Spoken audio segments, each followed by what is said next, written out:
L'initiative déposée dans le canton de Genève modifiera le fonctionnement de la commission sur l'expérimentation animale.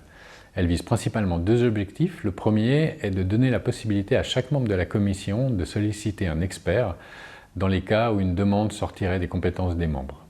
Le deuxième est d'accorder un droit de recours à chaque membre de la commission qui estimerait qu'une autorisation délivrée par l'autorité n'est pas fondée. Chaque année, des expériences sont autorisées malgré le fait qu'elles puissent être contraires aux dispositions légales puisque l'autorité n'a pas l'obligation de suivre le préavis de sa commission. Ce droit de recours permettrait de faire appel à la Cour de justice pour statuer et, cas échéant, d'empêcher l'exécution de ces expériences. Selon la législation fédérale, chaque canton qui autorise des expérimentations animales a l'obligation de créer des commissions qui sont indépendantes de l'autorité et qui sont composées de spécialistes et de représentants d'organisations de protection des animaux. Le but de la commission est d'étudier les demandes des chercheurs et d'émettre un préavis à l'attention de l'autorité. Le préavis peut être positif ou négatif, mais s'il est négatif, l'autorité n'a pas l'obligation de suivre le préavis de sa commission. Et elle peut donc autoriser des expériences qui seraient scientifiquement infondées.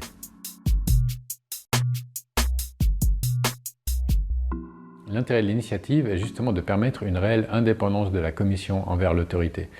Une des critiques soulevées contre ces commissions est justement qu'elles n'ont pas de réelles prérogatives. On utilise leur existence pour dire à la population que tout est contrôlé, alors qu'en réalité, elles n'ont même pas la possibilité d'empêcher la tenue d'une expérience douteuse.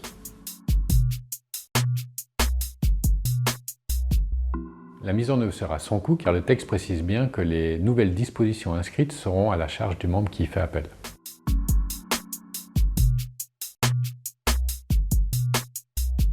En réalité, non, c'est un épouvantail qui est agité par certains chercheurs et l'université pour faire peur à la population.